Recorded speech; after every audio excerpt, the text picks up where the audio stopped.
बहुत सी हॉरर कहानियां सुनी होंगी, लेकिन मुझे पूरी उम्मीद है कि आज की हमारी यह कहानी सुनकर आपको सच में डर का एहसास होने वाला है। बस मेरी आपसे इतनी गुजारिश है कि आप अगर इस कहानी को पूरा सुनेंगे तो आपको सच में बहुत ज्यादा मजा आने वाला है। साथ ही अगर आप पहली बार हमारे इस चैनल पर आए हैं तो चैनल को अभी सब्सक्राइब कर लीजिए। ऐसा करने से हमारी और आपकी नज़दीकियां बढ़ जाएंगी और आगे आने वाली वीडियो आप तक आसानी से पहुंच जाएगी। तो ज्यादा समय न लेते हुए जल्दी से अपनी कहानी को शुरू करते हैं। पुराने और घने जंगलों के बीच एक छोटा सा गांव स्थित था, जहां हर कोना और हर सड़क पर एक अनकही कहानी छिपी हुई थी। गांव का नाम था सपनपुर और इसका वातावरण एक अजीब सी खामोशी और रहस्य से भरा हुआ था। घरों की छतें पुरानी और झुकी हुई थीं और सड़कों पर कदम रखते ही एक ठंडी हवा चलने लगती थी, जो गांव के अतीत की यादें ताजा कर देती थीं। सपनपुर के चारों ओर ऊंचे वृक्ष थे, जो सूरज की किरणों को नर्म तरीके से झिलमिलाते हुए अंदर आते थे, लेकिन यह वृक्ष केवल एक सौम्य डाल के रूप में दिखाई देते थे, जबकि वास्तव में यह गांव को बाहरी दुनिया से अलग करते थे। गांव के बीचों बीच एक पुरानी गुफा थी, जिसे गांव वाले काला गुफा के नाम से जानते थे। यह गुफा इतनी गहरी और कड़ी थी कि गांव के लोग उसे देखने की हिम्मत नहीं जुटा पाते थे। गुफा के आसपास का क्षेत्र हमेशा काले बादलों से ढका रहता था और उस पर एक गहरी शांति का माहौल था। गांव के लोग मानते थे कि गुफा के अंदर एक अदृश्य शक्ति का निवास है, जो किसी भी अवांछित आगंतुक को कभी भी बाहर नहीं जाने देती। गुफा की दीवारें घने काले और गीले पत्थरों से बनी थीं और उनके बीच में अजीब तरह की लकीरें और चेन उके हुए थे, जिन्हें किसी ने भी समझने की कोशिश नहीं की थी। गांव के बुजुर्गों का कहना था कि गुफा में एक हवस जिन्न का वास है। इस जिन्न की कहानी इतनी पुरानी थी कि इसे सुनाने वाले भी कभी कभी अपने शब्दों पर विश्वास नहीं करते थे। बुजुर्गों के अनुसार यह जिन्न अपनी हवस की तृप्ति के लिए हर उस व्यक्ति को शिकार बनाता था जो गुफा के करीब आता था।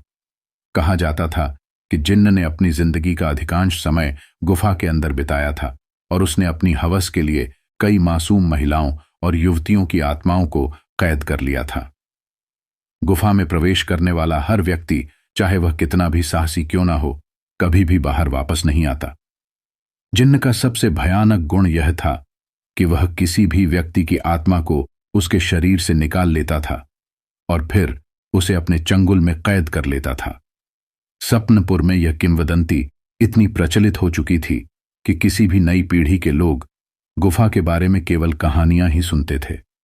बुजुर्ग हमेशा यह सलाह देते थे कि गुफा के पास कभी भी ना जाए, और जो लोग गुफा के बारे में बात करते थे उन्हें हमेशा अजीब नजरों से देखा जाता था। गांव की इस अंधेरे कहानी और हंसी जिन्न की किंवदंती के बीच दो युवा पात्रों की कहानी छिपी हुई थी। प्रिया और राजेश। प्रिया एक सुंदर और साहसी युवती थी, जिसकी आंखों में जीवन की चमक और उत्साह था। उसकी हंसी में एक खास प्रकार की मिठास थी, जो हर किसी को आकर्षित करती थी। प्रिया का दिल बहुत बड़ा था और वह हमेशा दूसरों की मदद करने के लिए तैयार रहती थी, लेकिन उसकी दयालुता की छवि के पीछे एक गहरी इच्छा भी छिपी हुई थी। अपने गांव से बाहर की दुनिया को जानने की राजेश एक ऊंच नीच के हालात में भी सच्चाई और ईमानदारी के प्रतीक था।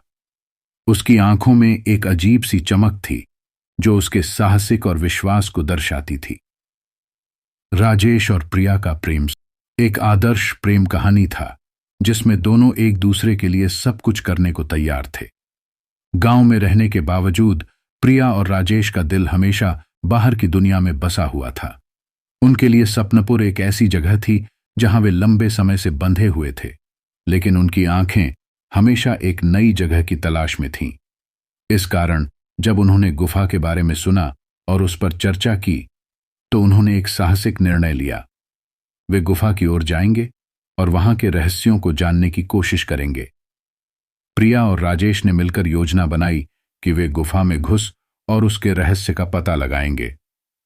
उनका मानना था कि यदि वे गुफा के अंदर जाकर उसके रहस्यों को उजागर कर सके, तो न सिर्फ वे अपने डर को पार कर सकेंगे, बल्कि गुफा की कहानी और उसके खतरों को भी समाप्त कर सकेंगे। इस साहसिक योजना के तहत उन्होंने गुफा की ओर अपने सफर की तैयारी शुरू की। प्रिया ने अपने साहस और बुद्धि का उपयोग करके गुफा के अंधेरे और खतरनाक माहौल का सामना करने का ठान लिया था, और राजेश ने अपनी ताकत और साहस के बल पर उनकी योजना को पूरा करने का संकल्प लिया था। गांव की किंवदंतियों और गुफा के अंधेरे रहस्यों के बीच प्रिया और राजेश का साहसिक कदम एक नई कहानी की शुरुआत कर रहा था। उनका यह निर्णय गांव के रहस्य को उजागर करने और उनके प्यार को एक नई दिशा देने वाला था। इस प्रकार प्रिया और राजेश की कहानी एक नई शुरुआत की ओर इशारा कर रही थी, जहां उन्हें गुफा के अंधेरे रहस्यों का सामना करना होगा और अपने साहस और प्यार की परीक्षा देनी होगी। गांव के अंधेरे इतिहास और हवस जिन्न की भयावह कहानियों के बावजूद प्रिया और राजेश का साहस अविचल था। एक गर्म चांदनी रात को उन्होंने अपने छोटे से बैग में कुछ आवश्यक सामान पैक किया, एक तीर और ढाल, कुछ खाने की सामग्री और एक पुराना तेल का दिया।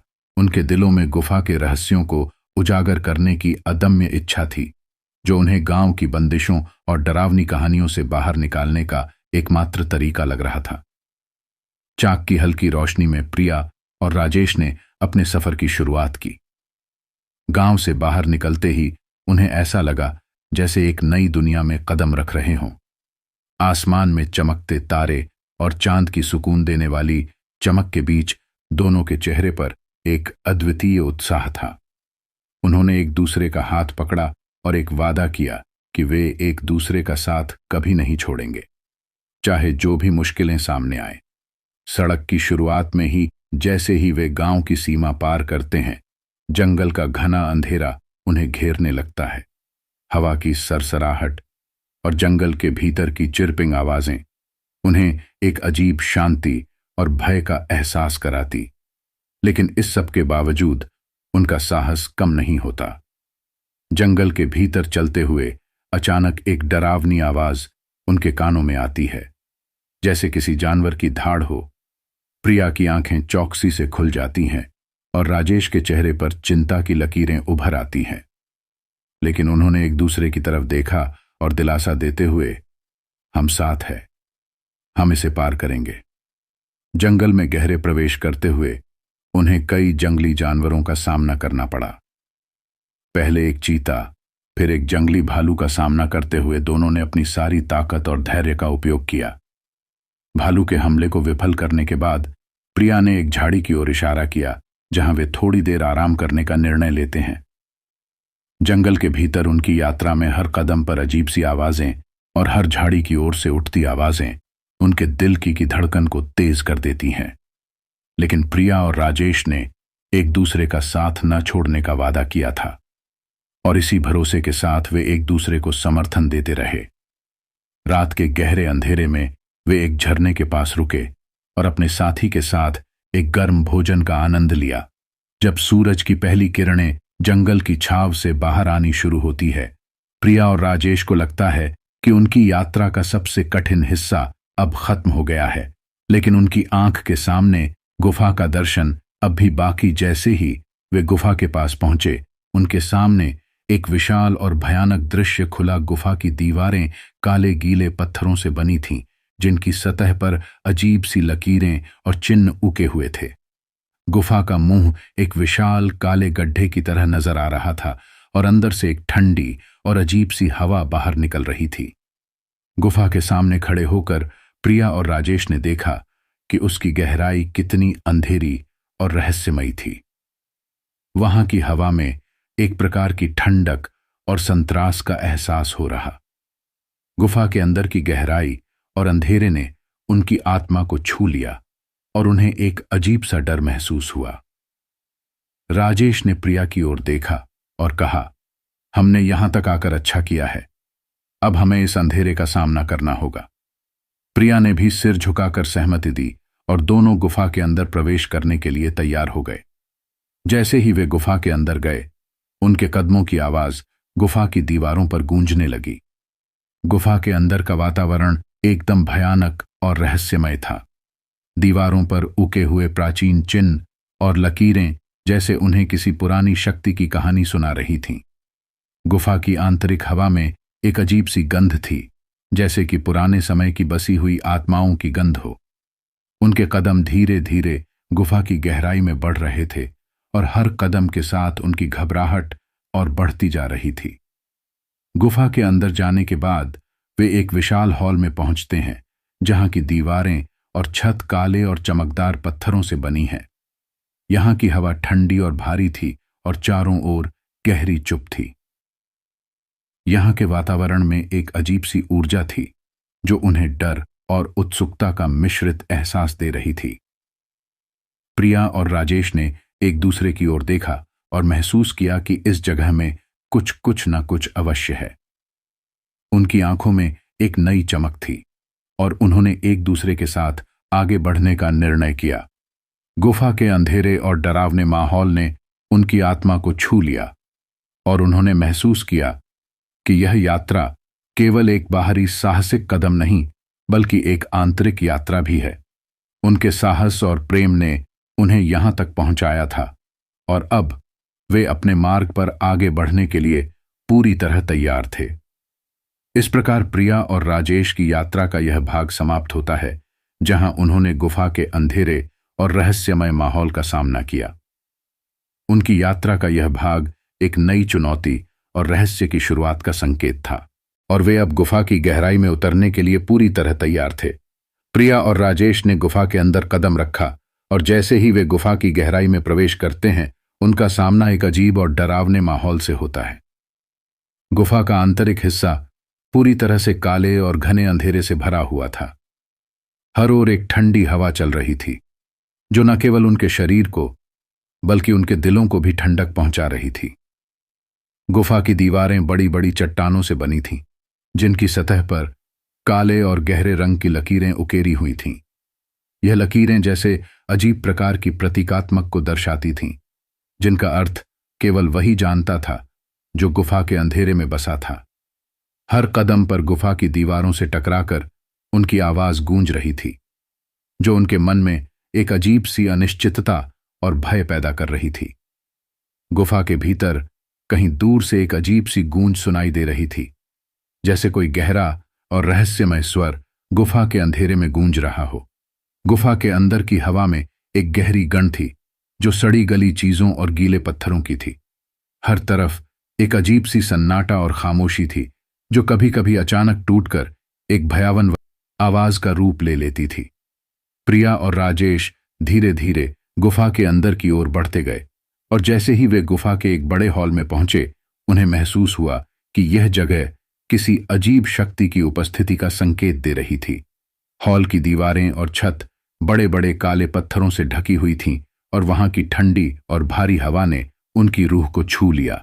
गुफा के अंदर चारों ओर एक अजीब सी चमक थी, जैसे कहीं दूर से एक अदृश्य स्रोत से प्रकाश आ रहा हो। यह चमक थोड़ी बहुत असहज और डरावनी थी, जैसे यह एक अजीब शक्ति की उपस्थिति का संकेत दे रही हो। गुफा के अंदर का अंधेरा इतना घना था कि उनकी आंखों को उसे पूरी तरह से समझने में मुश्किल हो रही थी। जैसे ही प्रिया और राजेश गुफा के एक विशाल हॉल में प्रवेश करते हैं, अचानक हॉल की दीवारों से एक अजीब सी ध्वनि उठती है। जैसे किसी के चलने की आवाज प्रिया और राजेश की सांस थम जाती है और उनकी आंखें चौकसी से खुल जाती हैं। अचानक एक अंधेरे कोने से एक आकृति उभरती है, जिसकी आंखों में एक अद्वितीय लालिमा और घृणा का संकेत होता है। यह आकृति एक हवस जिन्न की थी, एक लंबा काले और डरावना प्राणी, जिसकी आंखों में एक अनकही हवस और क्रूरता का भयानक संकेत। जिन्न की त्वचा पर एक चमकदार काले रंग का आवरण था और उसकी आंखें जैसे जलती हुई अंगारों की तरह चमक रही थीं। उसकी आवाज गुफा की गहराई में गूंज रही थी और उसकी मौजूदगी ने प्रिया और राजेश के दिलों में एक गहरी दहशत पैदा कर दी थी। जिन्न ने धीरे धीरे अपनी ओर कदम बढ़ाए और प्रिया और राजेश के चेहरे पर उसकी निगाहें जमी हुई थीं। उसके हाथों में एक अजीब सी शक्ति थी, जैसे वह किसी भी समय उन्हें अपनी हवस का शिकार बना सकता हो। जिन्न की आंखों की चमक और उसकी क्रूरता ने प्रिया और राजेश को एक अजीब स्थिति में डाल दिया। राजेश ने प्रिया को अपनी पीठ पर धकेल हुए कहा, हम यहां से निकलना होगा। यह जिन्न बहुत शक्तिशाली है, हमें सावधान रहना होगा। जिन्न की उपस्थिति ने एक भयावह स्थिति उत्पन्न कर दी थी और प्रिया और राजेश के दिल तेजी से धड़क रहे थे। जिन्न ने धीरे धीरे उनकी ओर बढ़ते हुए कहा, तुम दोनों यहां क्यों आए हो? क्या तुम नहीं जानते कि यह स्थान क्या छुपाए हुए हैं? राजेश ने एक साहसी कदम उठाते हुए जिन्न के सामने खड़ा हो गया और कहा, हम तुम्हारे डर से नहीं डरते, हम गुफा के रहस्य को उजागर करने आए हैं। जिन्न की आंखों में एक खतरनाक चमक थी और उसने एक क्रूर हंसी हंसते हुए कहा, तुम्हारी यह बहादुरी तुम्हारी मौत का कारण बनेगी। इस गुफा में तुम दोनों के लिए कोई स्थान नहीं है। जिन्न ने अपनी शक्तियों का प्रदर्शन करते हुए एक अंधेरी बल की लहर छोड़ी जो राजेश और प्रिया को घेरने लगी। राजेश ने अपनी ढाल को इस्तेमाल करते हुए बल की लहर को रोकने की कोशिश की, लेकिन जिन्न की शक्ति बहुत अधिक थी। बल की लहर ने प्रिया को धक्का दे दिया और वह गिर पड़ी। राजेश ने प्रिया की ओर देखा और उसकी रक्षा करने की कोशिश की। उसने अपनी पूरी ताकत लगाते हुए जिन्न के साथ मुकाबला किया, लेकिन जिन्न की शक्ति और क्रूरता ने उसकी कोशिशों को विफल कर दिया। जिन्न ने अपनी हवसपूर्ण नजरों से प्रिया को घेर लिया और राजेश को एक कोने में धकेल दिया। जिन्न का हमला क्रूर था और उसकी शक्ति ने राजेश को अचंभित कर दिया। उसने अपनी पूरी ताकत लगाते हुए जिन्न का सामना करने की कोशिश की, लेकिन जिन्न की क्रूरता और हवस की तड़प ने उसे कमजोर कर दिया। जिन्न ने राजेश को पूरी तरह से पराजित कर दिया और प्रिया को अपनी पकड़ में ले लिया। जिन्न की शक्ति और क्रूरता ने राजेश को पूरी तरह से हार मानने पर मजबूर कर दिया। राजेश की कोशिशें सभी विफल हो चुकी थीं और उसने जिन्न की हवसपूर्ण नजरों का सामना करते हुए अपने आप को पूरी तरह से तका हुआ पाया। जिन्न ने प्रिया को अपने कब्जे में ले लिया और उसकी हवस को पूरा करने के लिए तैयार हो गया। राजेश ने गुफा की दीवारों पर खुद को ढहते हुए देखा और उसने प्रिया को बचाने की हर संभव कोशिश की, लेकिन जिन्न की ताकत और उसकी हवस की तड़प ने उसे पूरी तरह से पराजित कर दिया। राजेश की आंखों में एक अनकहा दर्द था और उसने प्रिया की ओर देखा जिसे जिन्न के चंगुल में फंसा हुआ पाया। इस प्रकार गुफा के अंदर का पहला सामना और राजेश की पराजय ने कहानी को एक नए मोड़ पर लाकर खड़ा कर दिया। प्रिया और राजेश के साहसिक प्रयासों के बावजूद जिन्न की क्रूरता और शक्ति ने उनके प्रयासों को विफल कर दिया था। अब गुफा के अंधेरे में एक नई चुनौती और रहस्य छिपा हुआ था, जिसे प्रिया को एक न उम्मीद और साहस के साथ हल करना होगा। जिंद ने प्रिया को अपनी शक्तिशाली गिरफ्त में ले लिया। गुफा के अंदर के एक अंधेरे कक्ष में जिन्न ने प्रिया को एक ठंडी और भयानक चट्टान पर बिठा दिया। कक्ष के चारों ओर अजीब सी खामोशी और गहरे अंधेरे का माहौल था। जिन्न की हवसपूर्ण नजरों और उसकी क्रूरता ने प्रिया के दिल को एक अद्वितीय डर और बेचैनी से भर दिया। प्रिया को महसूस हुआ कि उसके चारों ओर एक प्रकार की जादुई बंधन बन चुकी है, जो उसे किसी भी प्रकार की स्वतंत्रता प्रदान नहीं करती। जिंदन ने अपनी काली शक्तियों से उसे पूरी तरह से बंधक बना लिया था और प्रिया ने महसूस किया कि उसकी हर कोशिश बेकार हो रही थी। जिंद ने अपनी हवस की तड़प को पूरा करने के लिए प्रिया के चारों ओर एक जादुई क्षेत्र बना दिया था, जो उसके कदमों को नियंत्रित करता था। प्रिया की आंखों में एक अनकहा डर था और वह अपनी स्थिति से निकलने के लिए संघर्ष कर रही थी। जिन्न के पास एक अजीब सी मुस्कान थी, जो उसकी क्रूरता और हवस की तड़प को दर्शा रही थी। वह प्रिया के करीब जाकर अपनी हवसपूर्ण नजरों से उसे घेर और उसकी चुप्पी ने प्रिया को और भी भयभीत कर दिया। प्रिया ने अपनी स्थिति को महसूस करते हुए खुद को बचाने के लिए पूरी तरह से संघर्ष करना शुरू कर दिया। उसने अपनी सारी ताकत लगाकर जादुई बंधनों को तोड़ने की कोशिश की, लेकिन जिन्न की शक्तियां इतनी प्रभावशाली थीं कि उसकी कोशिशें बेकार हो जातीं। प्रिया ने हर संभव प्रयास किया, लेकिन जिन्न की जादुई ताकत ने उसे पूरी तरह से थका दिया। प्रिया ने गुफा के अंधेरे को अपने आत्मबल को मजबूती देने के रूप में इस्तेमाल किया। उसने खुद को मानसिक रूप से मजबूत किया और जिन्न की चालाकी को समझने की कोशिश की। वह जानती थी कि जिन्न का हवसपूर्ण स्वभाव कमजोरियों का फायदा उठाने के लिए होता है और उसने अपनी मानसिक स्थिति को पूरी तरह से नियंत्रित करने की कोशिश की। प्रिया ने अपनी बुद्धिमत्ता का उपयोग करते हुए जिन्न के बंधनों को तोड़ने के तरीके ढूंढने की कोशिश की।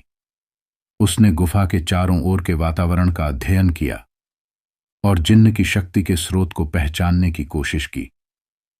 प्रिया ने अपनी पूरी ताकत और साहस का उपयोग करते हुए खुद को बचाने का प्रयास किया, लेकिन जिन्न की चालाकी और जादुई ताकत ने उसकी मुश्किलें और बढ़ा दी। जिंद ने प्रिया की संघर्ष को देखकर एक अजीब सी हंसी हंसते हुए कहा, तुम अपनी किस्मत से भाग नहीं सकती। इस गुफा में मेरी ताकत का सामना करना तुम्हारे बस की बात नहीं है। तुम्हारे संघर्ष केवल तुम्हें और ज्यादा पीड़ा देंगे। जिन्न की कहानी के बारे में प्रिया ने धीरे धीरे कुछ जानकारी हासिल की। जिन्न ने प्रिया को एक ऐसी जगह पर कैद किया था जहां वह अपने अतीत की कुछ बातें साझा करने के लिए मजबूर हुआ। एक तरीका था जिन्न के हवस को प्रकट करने और प्रिया को डराने का। जिन्न ने अपनी कहानी शुरू की। मैं कभी एक महान शक्ति का मालिक था, एक देवता के रूप में, लेकिन मेरी हवस और लालच ने मुझे इस स्थिति में पहुंचा दिया। मैंने अपनी शक्तियों का उपयोग गलत तरीके से किया और इसके लिए मुझे सजा दी गई। जिन्न ने बताया कि उसके पास एक बार स्वर्ग शक्ति थी, लेकिन उसकी हवस और क्रूरता के कारण उसे पृथ्वी पर कैद कर दिया गया। वह गुफा में एक प्राचीन शक्ति के द्वारा बंद किया गया था, जो उसकी हवस को पूरी तरह से नियंत्रित करने की कोशिश करती थी। जिन्न ने कहा कि उसकी हवस और क्रूरता की वजह से उसे इस गुफा में बंधक बना दिया गया और अब वह अपनी हवस की तड़प को पूरा करने के लिए किसी भी कीमत पर तैयार। जिन्न ने बताया कि उसकी आत्मा में एक अजीब सी तड़प थी जो उसे हमेशा अपने शिकार को अपनी हवस का शिकार बनाने के लिए मजबूर करती थी। वह अपनी सजा को समाप्त करने के लिए और अपनी खोई हुई शक्तियों को वापस पाने के लिए किसी भी कीमत पर प्रयास कर रहा। प्रिया ने जिन्न की कहानी को सुनकर महसूस किया कि वह केवल एक शिकार नहीं है, बल्कि एक ऐसा व्यक्ति है जो अपने अतीत के पापों को मिटाने की कोशिश कर। प्रिया ने समझा कि जिन्न की हवस केवल एक शिकार की तलाश नहीं है, बल्कि यह एक त्रासदी की कहानी है जो उसे अपने अतीत के साथ सुलझाने की कोशिश कर रही है।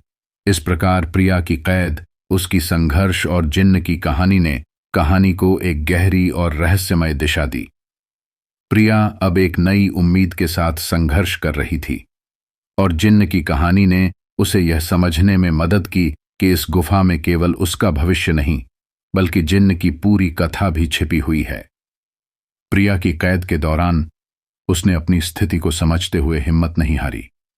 उसने सोचा कि जिन्न की हवस केवल उसकी शक्ति का एक पहलू है और यदि वह उसकी कमजोरी को पहचान सके तो उसे हराना संभव हो सकता है। गुफा के अंधेरे और भयावह माहौल में प्रिया ने अपने दिल और दिमाग को एकजुट किया और जिन्न की कमजोरी का पता लगाने का प्रयास किया। प्रिया ने गुफा के चारों ओर ध्यान से देखा और महसूस किया कि गुफा में कुछ कुछ अजीब सी ऊर्जा महसूस हो रही थी। उसने देखा कि जिन्न अक्सर एक विशेष क्षेत्र में अधिक समय बिताता है और वहां से एक रहस्यमय प्रकाश निकलता है। यह क्षेत्र गुफा के अंदर एक प्राचीन तंत्र मंत्र की पूजा स्थल जैसा दिखता था, जहां पर तंत्र मंत्र की कुछ अदृश्य शक्तियां महसूस हो रही थीं। प्रिया ने समझा कि जिन्न की शक्ति शायद इसी पूजा स्थल से संबंधित हो सकती है। उसने गुफा के अन्य हिस्सों की तुलना में इस क्षेत्र की स्थिति और वातावरण को अधिक ध्यानपूर्वक विश्लेषण किया। उसने देखा कि जिन्न की ऊर्जा उस विशेष स्थल पर अधिक प्रभावी थी और यहां पर उसने ध्यान केंद्रित करने का निर्णय लिया। प्रिया ने महसूस किया कि गुफा में कुछ प्राचीन शक्तियां छिपी हुई हैं जो जिन्न की शक्ति को नियंत्रित करती है। उसने गुफा के विभिन्न हिस्सों का अध्ययन किया और पाया कि वहां कई रहस्यमय प्रतीक और तंत्र मंत्र के चिन्ह हैं जो गुफा की दीवारों और छतों पर उके गए थे। प्रिया ने उन प्रतीकों और तंत्र मंत्रों का अध्ययन करते हुए यह निष्कर्ष निकाला कि यह शक्तियां जिन्न की शक्तियों को नियंत्रित करने में सक्षम हो सकती हैं। उसने समझा कि यदि वह इन तंत्र मंत्रों का सही ढंग से उपयोग कर सके तो जिन्न को मात देने की योजना बनाई जा सकती है। प्रिया ने गुफा के तंत्र मंत्र और प्रतीकों के बारे में जानकारी एकत्र की और एक योजना बनाई कि वह कैसे इन शक्तियों का उपयोग करके जिन्न को मात दे सकती है। उसने समझा कि जिन्न की शक्ति एक विशेष तंत्र मंत्र से संबंधित हो सकती है, और यदि वह इस तंत्र मंत्र को उलट सकती है तो जिन्न की ताकत को कमजोर किया जा सकता है। प्रिया ने गुफा के उस विशेष क्षेत्र में जाकर तंत्र मंत्र के चिन्हों को एकत्रित किया और उनकी पूजा विधियों का पालन करने की कोशिश की।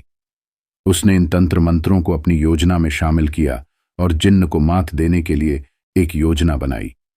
प्रिया की योजना के दौरान उसने महसूस किया कि राजेश की आत्मा उसके चारों ओर मौजूद है। गुफा की अंधेरी और रहस्यमय वातावरण में प्रिया ने एक अदृश्य शक्ति का एहसास किया जो उसे किसी प्रकार की सहायता प्रदान करने का प्रयास कर रही थी। यह शक्ति राजेश की आत्मा की हो सकती थी, जो प्रिया की मदद करने की कोशिश कर रही थी। प्रिया ने ध्यान केंद्रित किया और राजेश की आत्मा से संपर्क करने की कोशिश की। उसने गुफा के अंधेरे में ध्यान लगाते हुए राजेश की आत्मा को आवाज दी। धीरे धीरे एक हल्की सी ऊर्जा ने प्रिया को घेर लिया और राजेश की आत्मा की उपस्थिति का एहसास हुआ। राजेश की आत्मा ने प्रिया से कहा, प्रिया, तुम्हारी हिम्मत की मैं सराहना करता हूं। मैं तुम्हारी मदद करने के लिए यहां हूं। जिन्न की कमजोरी को जानने के लिए तुम्हें मेरी मदद की आवश्यकता होगी। राजेश की आत्मा ने प्रिया को बताया कि जिन्न की ताकत एक विशेष तंत्र मंत्र से जुड़ी हुई थी और यदि वह इस तंत्र मंत्र को समझ सके तो जिन्न को कमजोर किया जा सकता है। उसने प्रिया को कुछ संकेत दिए और गुफा के उस विशेष क्षेत्र में जाने की सलाह दी जहां पर जिन्न की शक्ति का स्रोत छिपा हुआ था। प्रिया ने राजेश की आत्मा की सलाह को मानते हुए अपनी योजना को पूरा करने का निर्णय लिया। उसने गुफा के उस विशेष क्षेत्र में जाकर तंत्र मंत्र के संकेतों को समझा और जिन्न की कमजोरी को पहचानने का प्रयास किया।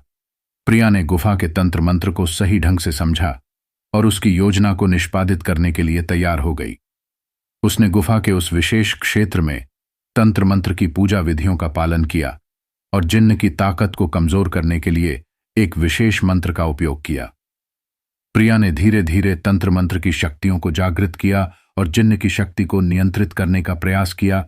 उसने गुफा के अंधेरे में मंत्रों का जाप किया और जिन्न की शक्ति को कमजोर करने के लिए ऊर्जा का प्रवाह बढ़ाया। जिन्न की ताकत धीरे धीरे कम होने लगी और उसकी हवसपूर्ण नजरें कमजोर होने लगीं।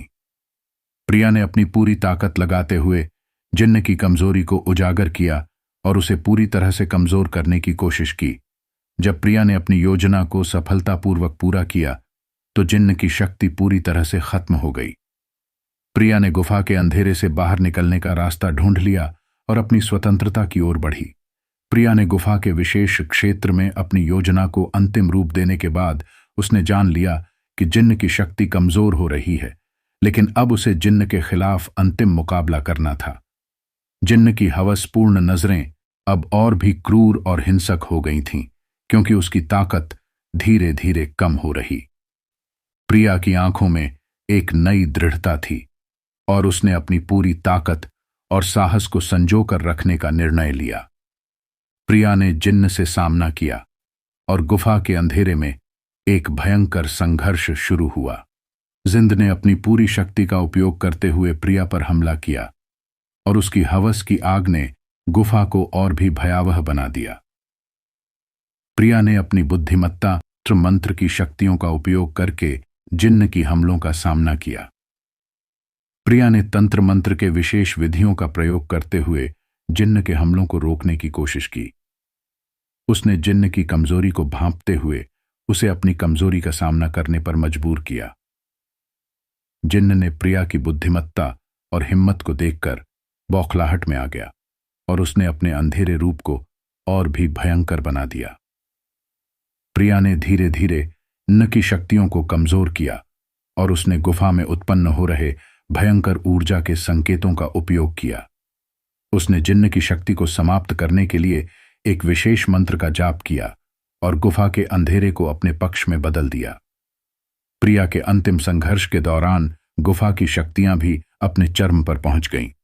जिन्न की कमजोरी के साथ ही गुफा में अजीब सी हलचल होने लगी। गुफा की दीवारें और छतें अजीब सी आवाजें करने लगीं और गुफा के अंधेरे में एक रहस्यमय प्रकाश फैलने लगा। जिन्न की शक्ति का स्रोत, जो गुफा के विशेष क्षेत्र में था, धीरे धीरे टूटने लगा। गुफा की दीवारों पर उके गए तंत्र मंत्र और प्रतीक चमकने लगे और गुफा की पुरानी ऊर्जा सक्रिय हो गई। गुफा की शक्ति ने जिन्न को और कमजोर कर दिया और उसने प्रिया के खिलाफ अपने हमलों को नियंत्रित करना शुरू कर दिया। जिन्न की शक्ति के टूटने के साथ ही गुफा में भयंकर विस्फोट होने लगा। गुफा की दीवारों और छतों पर दरारें आ गईं और गुफा के भीतर एक अजीब सी ऊर्जा का प्रवाह होने लगा। प्रिया ने महसूस किया कि गुफा की शक्तियां अब एक अंतिम प्रयास में जिन्न को हराने के लिए सक्रिय हो गई है। प्रिया ने इस स्थिति को समझते हुए अपने मंत्र और तंत्र मंत्र का प्रयोग बढ़ा दिया। उसने गुफा के अंधेरे को नियंत्रित किया और जिन्न की शक्ति को पूरी तरह से समाप्त करने की कोशिश की। गुफा की दीवारों और छतों ने उसकी मदद की और जिन्न की ताकत पूरी तरह से समाप्त हो गई। गुफा की भयंकर शक्तियों के साथ ही जिन्न की शक्ति पूरी तरह से समाप्त हो गई। जिन्न ने अपनी हवस की तड़प के साथ संघर्ष किया, लेकिन प्रिया की बुद्धिमत्ता और साहस ने उसे हराने में मदद की। जिन्न की क्रूरता और हवस की आग अब शांत हो गई और उसने अंत बार एक भयानक चीख के साथ पराजय स्वीकार की। जिन्न का अंधेरा रूप धीरे धीरे भंग हो गया और उसकी आत्मा ने गुफा की अंधेरी हवा में विलीन हो गई। गुफा का अंधेरा अब खत्म हो गया और प्रिया ने एक नई रोशनी का अनुभव किया। प्रिया ने गुफा के बाहर जाने का रास्ता खोजा और गुफा के अंधेरे से बाहर निकली। बाहर की दुनिया ने उसे एक नई आशा और स्वतंत्रता का एहसास दिलाया। गुफा की दीवारों और छतों के टूटने के बाद प्रिया ने महसूस किया कि उसकी साहस और हिम्मत ने उसे जीवित रहने में मदद की। प्रिया की आंखों में एक नई चमक थी और उसने अपने अनुभवों से सीखा कि आत्मबल और बुद्धिमत्ता किसी भी संकट का सामना करने में मदद कर सकते हैं। उसने गुफा के अंधेरे को पीछे छोड़ दिया और एक नई शुरुआत की ओर कदम बढ़ाया। इस प्रकार प्रिया की साहसिक और बुद्धिमत्ता ने हवस जिन्न की हार का कारण बनी और गुफा के अंधेरे से बाहर निकलने में उसकी मदद की। उसने अपने संघर्ष के माध्यम से अपनी स्वतंत्रता को प्राप्त किया और अपने भविष्य की ओर बढ़ी। प्रिया ने गुफा के अंधेरे से बाहर आकर एक नई शुरुआत की। उसके चेहरे पर एक नई चमक थी और उसकी आंखों में विश्वास की एक नई किरण थी। गुफा से बाहर निकलते ही उसने गहरी सांस ली, जैसे उसने अपने जीवन की सबसे बड़ी परीक्षा को पार कर लिया हो। बाहर की दुनिया अब एक नई शुरुआत की तरह लग रही थी और प्रिया ने महसूस किया और साहस के बल पर एक बड़ी विजय प्राप्त की है। राजेश की आत्मा ने भी प्रिया की मुक्ति के बाद शांति प्राप्त की। गुफा की अंधेरी ऊर्जा में अब एक शांति का एहसास था और राजेश की आत्मा ने अपनी अंतिम यात्रा पूरी की। उसकी आत्मा ने प्रिया के पास से विदा ली और स्वर्गीय शांति की ओर बढ़ गई। प्रिया ने राजेश की आत्मा के एक प्रार्थना की और उसने महसूस किया कि अब वह आत्मा अपने अतीत की पीड़ा से मुक्त हो गई है। गांव में जिन्न की मौत की खबर फैल गई और गांव वालों ने राहत की सांस ली। उन्होंने पाया कि जो खौफ और अंधकार गुफा से बाहर निकलता था, वह अब समाप्त हो चुका था। गांव के बुजुर्गों और लोगों ने प्रिया की बहादुरी और उसकी जीत की कहानी सुनी और वे उसे एक नायक के रूप में देखने लगे। गांव में अब कोई भी गुफा के पास जाने से डर नहीं रहा था। जिन्न की मृत्यु ने गांव को एक नई जीवन शक्ति प्रदान की और गांव वाले अब अपने जीवन को नई उम्मीद और खुशियों के साथ जीने लगे। प्रिया की कहानी ने गांव वालों को साहस और विश्वास की एक नई प्रेरणा दी और उन्होंने अपने पुराने डर और अंधकार को पीछे छोड़ दिया। प्रिया की कहानी हमें यह सिखाती है कि साहस, प्रेम और बुद्धिमत्ता किसी भी कठिनाई को पार करने में हमारी सबसे बड़ी शक्ति होते हैं।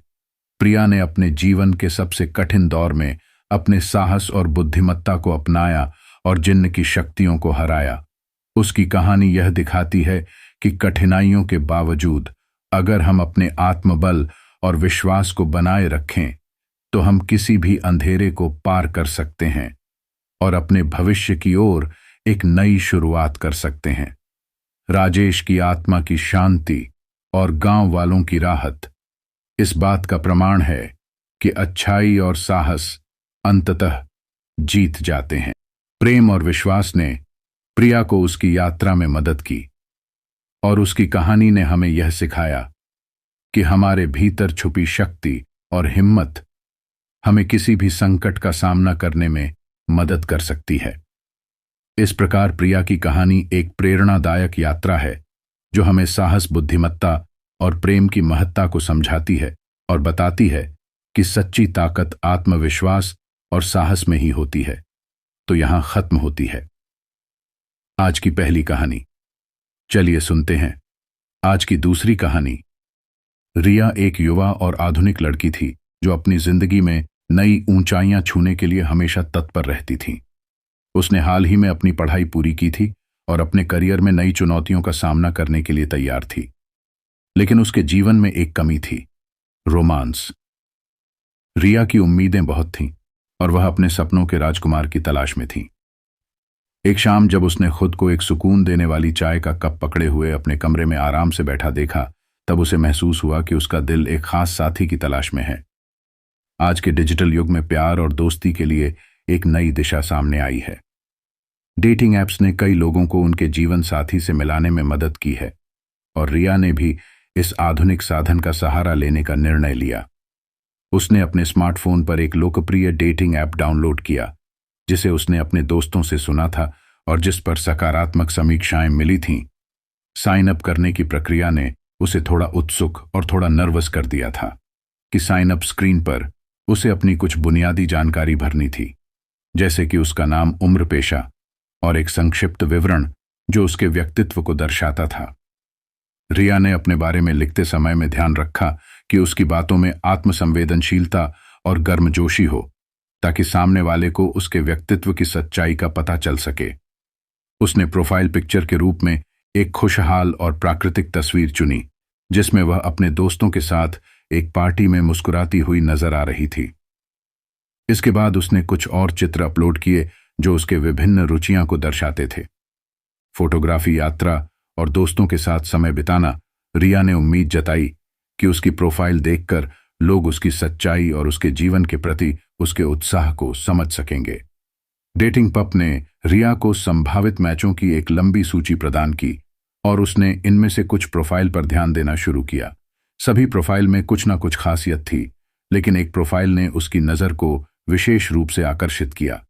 प्रोफाइल का नाम था अमित और उसकी तस्वीरें देखकर रिया को पहली बार महसूस हुआ कि यह शायद वही हो सकता है जिसे वह खोज रही थी। अमित की प्रोफाइल पर एक शार्प और स्मार्ट तस्वीर थी जिसमें वह एक काले सूट में नजर आ रहा था और उसकी मुस्कान में आत्मविश्वास था। उसकी प्रोफाइल पर लिखा था कि वह एक सॉफ्टवेयर इंजीनियर है और उसे यात्रा करना, किताबें पढ़ना और ताज की भरी बातचीत पसंद है। उसके बारे में पढ़ते हुए रिया को लगा कि अमित की रुचियां और उसकी की प्रोफाइल का अंदाज उसके अपने पसंदीदा शौक से मेल खाते हैं। अमित की प्रोफाइल के बारे में एक और बात ने रिया को बहुत आकर्षित किया। उसके द्वारा साझा किए गए विचार और उसके जीवन के प्रति उसकी सकारात्मक दृष्टि, उसके संक्षिप्त विवरण में ऐसा कुछ था जो उसे बहुत प्रेरणादायक लगा। यह सब देखकर रिया को लगा कि शायद अमित उसके जीवन का। रिया ने अमित की प्रोफाइल को लाइक किया और उसकी पहली चैट शुरू की। शुरुआत में बातचीत थोड़ी औपचारिक थी, लेकिन जैसे जैसे समय बीतता गया दोनों ने एक दूसरे के बारे में अधिक जानना शुरू किया। अमित ने खुद को एक स्मार्ट और विनम्र व्यक्ति के रूप में पेश किया जिसकी बातचीत में आत्मविश्वास और ईमानदारी झलकती थी। रिया ने अमित से उसके शौक और रुचियां के बारे में पूछना शुरू किया और अमित ने भी रिया के बारे में उत्सुकता दिखाई। उनकी चैट्स में एक ताजगी थी और दोनों ने बहुत ही सहजता से अपने विचारों और भावनाओं को साझा किया। यह बातचीत धीरे धीरे गहरी और अधिक व्यक्तिगत होती गई और रिया को महसूस हुआ कि अमित एक ऐसा व्यक्ति हो सकता है जिसे वह जानना चाहती है। अमित की ओर से नियमित रूप से भेजी गई तस्वीरें भी रिया को बहुत आकर्षित करती थीं। यह तस्वीरें न सिर्फ उसकी बाहरी सुंदरता को दर्शाती थीं, बल्कि उसकी आत्मविश्वास और मुस्कान को भी सामने लाती थी। रिया को यह सब देखकर विश्वास हुआ कि अमित एक अच्छा साथी बन सकता है। रिया और अमित की पहली चैट की शुरुआत कुछ साधारण सवालों और जवाबों से हुई, जैसे कि तुम्हारा दिन कैसा रहा या क्या तुमने हाल ही में कोई नई किताब पढ़ी है। लेकिन जैसे जैसे बातचीत आगे बढ़ी, दोनों ने महसूस किया कि उनके बीच एक सहजता है जो एक सामान्य बातचीत से कहीं अधिक। रिया ने अमित से उसके काम के बारे में पूछा। मुझे सुबह से बताया कि वह एक सॉफ्टवेयर इंजीनियर है जो अपने काम के अलावा अपने शौक जैसे यात्रा और फोटोग्राफी में भी दिलचस्पी रखता है। तुम्हारी प्रोफाइल में लिखा है कि तुम्हें यात्रा करना पसंद है। क्या तुम्हें कोई खास जगह यादगार लगी? रिया ने उत्सुकता से पूछा। अमित ने जवाब दिया, हाँ, मुझे लेह लद्दाख की यात्रा बहुत यादगार लगी। वहां की प्राकृतिक सुंदरता और वहां का शांत माहौल अविस्मरणीय था। तुमने कभी ऐसा कोई स्थान देखा है? रिया ने इसका जवाब दिया, मैंने तो अभी तक समुद्र तटों पर ही समय बिताया है, लेकिन लेह लद्दाख की बात सुनकर मैं भी वहां जाना चाहूंगी। वहां की सुंदरता और शांत वातावरण की कल्पना ही रोमांचक है। इस तरह की बातचीत ने दोनों को एक दूसरे के विचारों और प्राथमिकताओं को जानने में मदद की। अमित ने रिया की टिप्पणियों पर सकारात्मक प्रतिक्रिया दी और रुचियों की सराहना की। दोनों के बीच की बातचीत में एक सहजता थी जो दर्शाती थी कि वे एक दूसरे के विचारों को सम्मानित करते हैं और उनकी रुचियां का आदान प्रदान कर रहे हैं। जैसे जैसे बातचीत आगे बढ़ी, अमित ने अपनी तस्वीरें रिया के साथ साझा करनी शुरू की। पहले तो यह तस्वीरें सामान्य थीं। अमित एक कैजुअल ड्रेस में एक किताब पढ़ते हुए या अपने दोस्तों के साथ हंसते हुए, लेकिन जल्द ही तस्वीरों का आदान प्रदान एक नए और व्यक्तिगत स्तर पर पहुंच गया।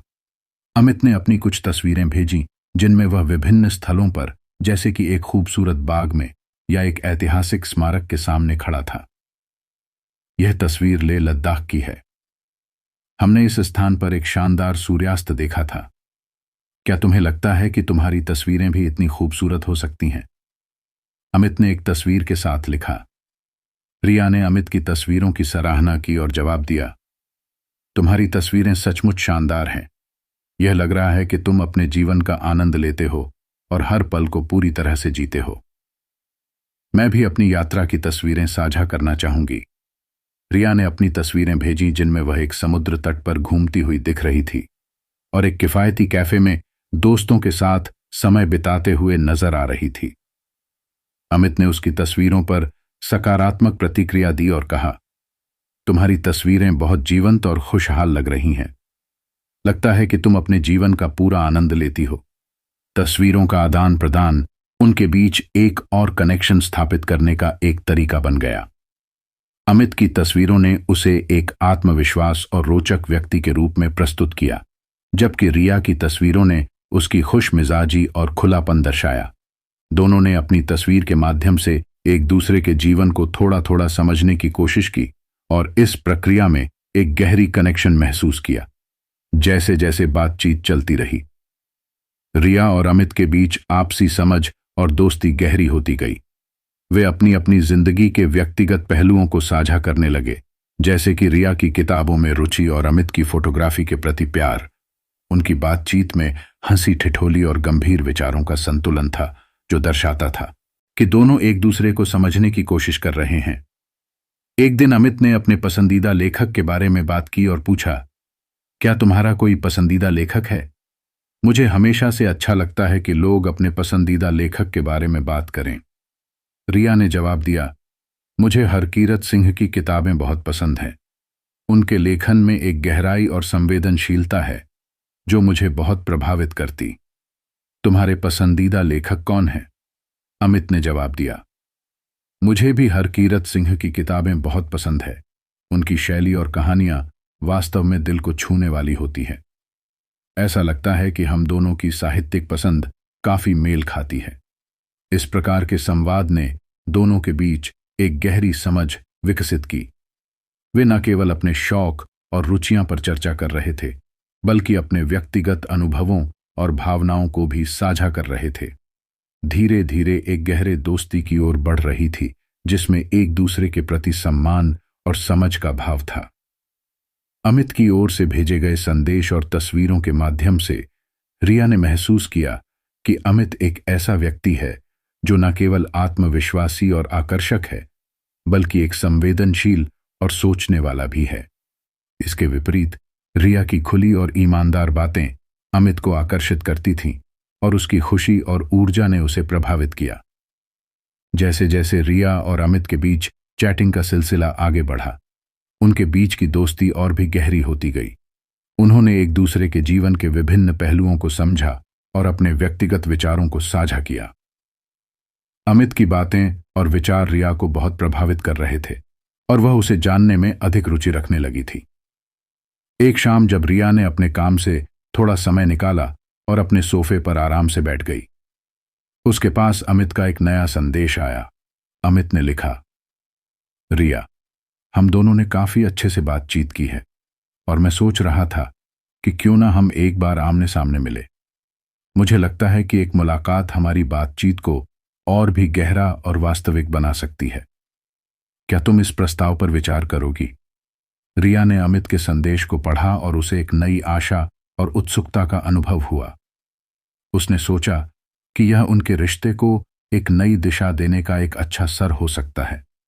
उसने तुरंत जवाब दिया, मुझे तुम्हारा प्रस्ताव बहुत अच्छा लगा।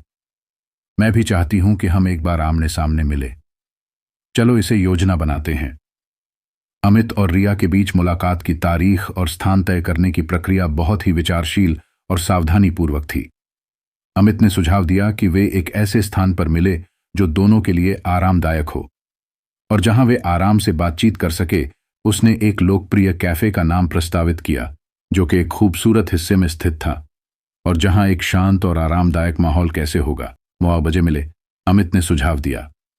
मैंने शहर के सुंदर कैफे सेरेनिटी का सोचा है। वहां की एम्बियंस बहुत ही सुकून भरी है और यहां का कॉफी भी बहुत अच्छा है। रिया ने इसके लिए अपनी सहमति दी और जवाब दिया, अरे ये जगह बहुत अच्छी लगती है। मैंने सुना है कि वहां का माहौल बहुत अच्छा होता है। शनिवार शाम 6 बजे बिल्कुल सही रहेगा। मैं बहुत उत्साहित हूं। तारीख और समय तय हो जाने के बाद रिया और अमित ने एक दूसरे को अपने फोन नंबर दिए ताकि किसी भी अंतिम मिनट की जानकारी या बदलाव के लिए संपर्क किया जा सके। इस समय रिया के मन में एक नई उत्सुकता और जिज्ञासा पैदा हो गई थी। वह सोच रही थी कि यह मुलाकात कैसी होगी और क्या वह अमित के बारे में जानने में सक्षम होगी, जैसे वह अपने चैट्स में महसूस कर रही थी। जैसे जैसे मुलाकात की तारीख नजदीक आ रही थी, रिया ने अपनी तैयारी शुरू कर दी। उसने सोचा कि यह एक खास अवसर था और वह इस दिन को खास बनाना चाहती थी। उसने अपने कपड़ों से लेकर अपने मेकअप तक सब कुछ सावधानी पूर्वक चुना। पहले तो रिया ने अपने कपड़े चुने।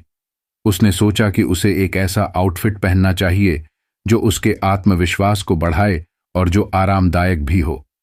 उसने एक सुंदर और आरामदायक ड्रेस चुनी जो उसकी पसंदीदा रंगों में थी और जो उसके व्यक्तित्व को भी दर्शाती थी। रिया ने अपने कपड़े पहनने से पहले उन्हें अच्छे से इस्त्री किया और अपने जूते भी साफ किए ताकि वह पूरी तरह से तैयार हो सके। इसके बाद रिया ने अपने मेकअप और हेयर स्टाइल पर ध्यान दिया। उसने हल्का मेकअप किया जो उसकी प्राकृतिक सुंदरता को बनाए रखे और उसे सहज महसूस कराए। उसने अपने बालों को एक साधारण लेकिन सुंदर तरीके से सेट किया जिससे वह आत्मविश्वास के साथ बाहर जा सके। रिया ने यह सुनिश्चित किया कि वह सहज और सुंदर दिखे ताकि वह अपनी मुलाकात के लिए पूरी तरह से तैयार हो सके। मुलाकात के दिन रिया ने अपना फोन चार्ज किया और एक छोटी सी हैंडबैग तैयार की जिसमें उसने अपनी जरूरी चीजें रखीं, जैसे कि मोबाइल फोन, कुछ पैसे और एक छोटी सी नोटबुक जिसमें उसने कुछ महत्वपूर्ण बातें लिखी थीं। उसने सोचा कि अगर बातचीत में कोई मुद्दा सामने आता है या अगर उसे कुछ याद रखना हो तो वह अपनी नोटबुक का उपयोग कर सकती है। रिया की खुशी और उत्सुकता बढ़ रही थी, लेकिन उसने खुद को शांत बनाए रखने की कोशिश की। वह जानती थी कि यह एक महत्वपूर्ण दिन था और उसे अपनी भावनाओं को नियंत्रण में रखना था। उसने अपने आप को शांत और सकारात्मक महसूस करने के लिए थोड़ी देर ध्यान भी किया और अपनी ऊर्जा को सही दिशा में लगाने की कोशिश की। जब शनिवार की शाम आई तो रिया के दिल की धड़कनें तेज हो गईं। उसने समय पर कैफे में पहुंचने के लिए अपनी योजना बनाई थी। वह चाहती थी कि वह पहले वहां पहुंचे ताकि वह कैफे के माहौल को समझ सके और थोड़ा आराम कर सके। रिया ने समय पर तैयार होकर कैफे के लिए निकल गई। जैसे ही वह कैफे के बाहर पहुंची, उसने देखा कि यह एक खूबसूरत और शांत जगह थी जिसमें हर कोने में हरी भरी पौधों की सजावट थी और सुकून भरी संगीत की धुनें चल रही थी। कैफे के दरवाजे पर लगी हल्की रोशनी और गर्म माहौल ने उसे सुकून का अनुभव कराया। अमित भी समय पर आया था। रिया ने उसे एक कोने की टेबल पर बैठा हुआ देखा और उसने उत्सुकता से उसके पास जाकर उसका अभिवादन किया। अमित ने मुस्कुराते हुए उसका स्वागत किया और कहा, हाय रिया, तुम बहुत खूबसूरत लग रही हो। रिया ने शर्माते हुए जवाब दिया, धन्यवाद अमित, तुम भी बहुत अच्छे लग रहे हो। दोनों ने बैठने के बाद कैफे के मेनू को देखा और कुछ ऑर्डर किया। बातचीत की शुरुआत में दोनों ने अपने सामान्य जीवन के बारे में बात की और अपनी मुलाकात को आनंददायक बनाने के लिए विचारों का आदान प्रदान किया। अमित ने अपनी पसंदीदा कॉफी की तारीफ की और रिया ने बताया कि उसे कैफे की मिठाइयां बहुत पसंद आईं। दोनों ने एक दूसरे के शौक और रुचियों पर चर्चा की और अपने जीवन के बारे में कुछ व्यक्तिगत बातें साझा की। अमित ने रिया से पूछा, तुम्हारे जीवन में ऐसा क्या है जो तुम्हें बहुत खुशी देता है? रिया ने जवाब दिया, मेरे दोस्तों और परिवार के साथ बिताया गया समय मुझे बहुत खुशी देता है। इसके अलावा जब मैं अपनी पसंदीदा किताबें पढ़ती हूं या नई जगहों की यात्रा करती हूं तो मुझे बहुत अच्छा लगता है।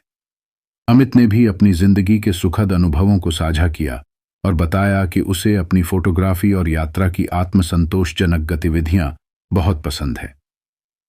इस मुलाकात ने रिया और अमित के बीच के रिश्ते को एक नया आयाम दिया।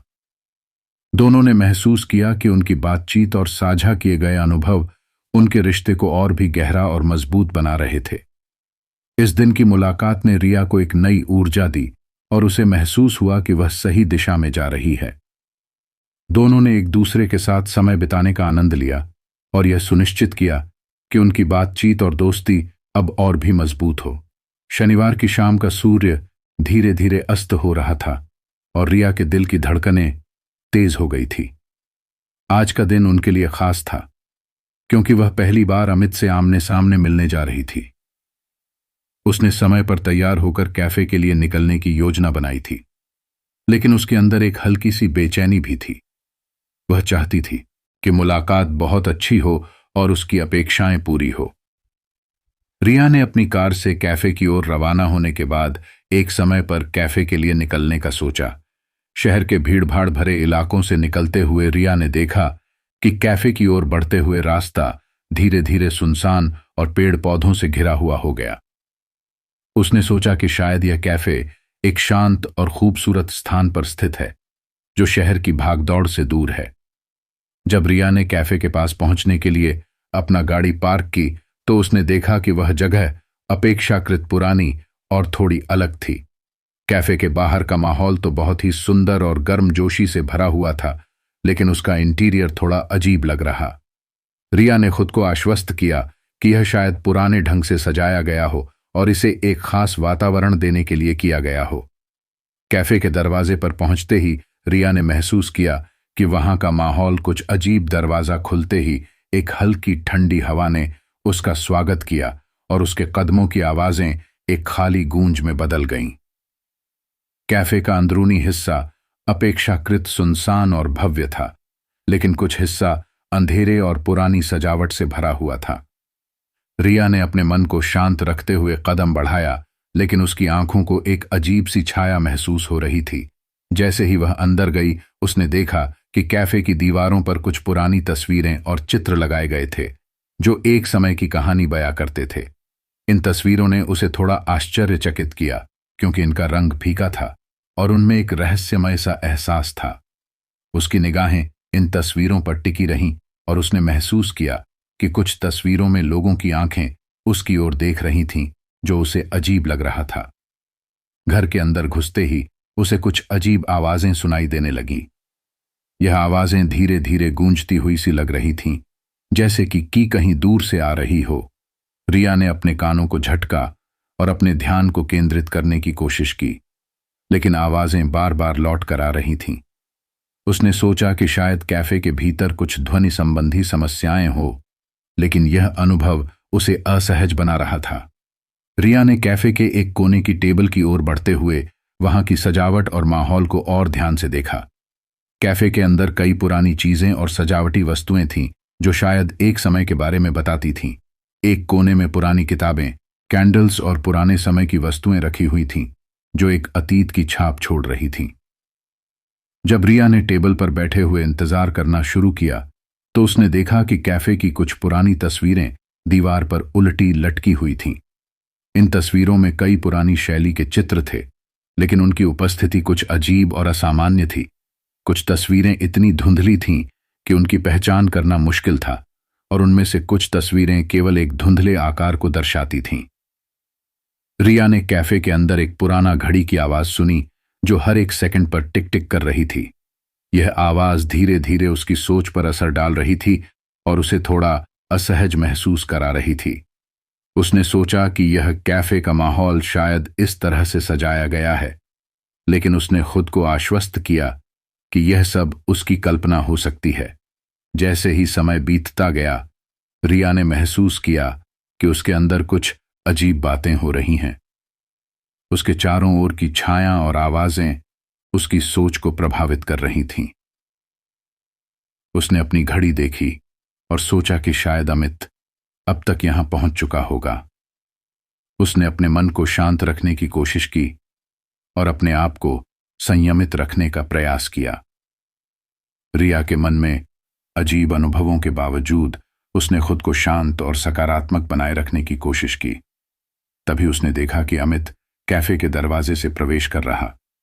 अमित ने मुस्कुराते हुए रिया की ओर देखा और उसके पास आया। उसकी उपस्थिति ने रिया के दिल की धड़कनों को कुछ हद तक शांत किया। हाय रिया, तुम यहां हो? अमित ने खुशी से कहा और उसकी ओर बढ़ा। रिया ने उत्तर दिया, हाय अमित, तुम समय पर आए हो। मुझे खुशी है कि हम मिल सके। अमित ने एक हंसमुख अंदाज में कहा, मुझे भी खुशी है। मैंने सोचा कि हम एक अच्छा समय बिताएंगे। कैफे का माहौल कैसा है? रिया ने थोड़ा झिझक हुए कहा, यह थोड़ा अलग है, लेकिन मुझे लगता है कि हमें यहां अच्छी बातों का अनुभव होगा। चलो बैठते हैं। दोनों ने टेबल के चारों ओर बैठकर अपनी बातचीत शुरू की। अमित ने कैफे की सजावट पर ध्यान दिया और कहा, यह जगह थोड़ी पुरानी लगती है, लेकिन इसका अपना एक खास आकर्षण है। रिया ने सहमति जताते हुए कहा, हाँ, इसमें एक रहस्यमय ऐसा एहसास है। तुम्हें क्या लगता है, क्या हम यहां कुछ अच्छा समय बिता सकेंगे? अमित ने मुस्कुराते हुए जवाब दिया, मैं पूरी तरह से आश्वस्त हूं कि हम अच्छा समय बिताएंगे। चलो अपने अनुभव साझा करते हैं और देखते हैं कि यह मुलाकात हमारे लिए कितनी खास बनती है। रिया और अमित की बातचीत धीरे धीरे गर्माहट और सहजता की ओर बढ़ी। उन्होंने अपने जीवन के विभिन्न पहलुओं पर चर्चा की और उनके बीच की बातचीत ने कैफे के अजीब माहौल को धीरे धीरे भुला दिया। इस प्रकार रिया ने महसूस किया कि उनकी मुलाकात में कुछ खास बातें थीं और अमित की उपस्थिति ने उसे एक नई ऊर्जा और सकारात्मकता प्रदान की। हालांकि कैफे का माहौल थोड़ा अजीब था, लेकिन अमित के साथ बिताया गया समय उसे एक नई दिशा देने वाला महसूस हुआ। रात की गहराई और अंधेरे के बावजूद रिया ने महसूस किया कि अमित के साथ की गई यह मुलाकात उनके रिश्ते की एक नई शुरुआत हो सकती है। उनके बीच की बातचीत और साझा किए गए अनुभव ने उन्हें एक नए और रोमांचक यात्रा पर ले जाने का संकेत दिया। रिया और अमित के बीच की मुलाकात शुरुआत में तो बहुत ही सहज और आनंददायक प्रतीत हो रही थी। हालांकि जैसे जैसे समय बीतता गया, रिया ने कैफे की अजीब-ओ-गरीब सजावट और वातावरण की अनदेखी करने की कोशिश की और अमित के साथ बातचीत में पूरी तरह से शामिल हो गई। वे अपने शौक जीवन के अनुभवों और व्यक्तिगत विचारों पर चर्चा कर रहे थे और इस प्रकार की बातचीत ने रिया को उत्साहित किया था।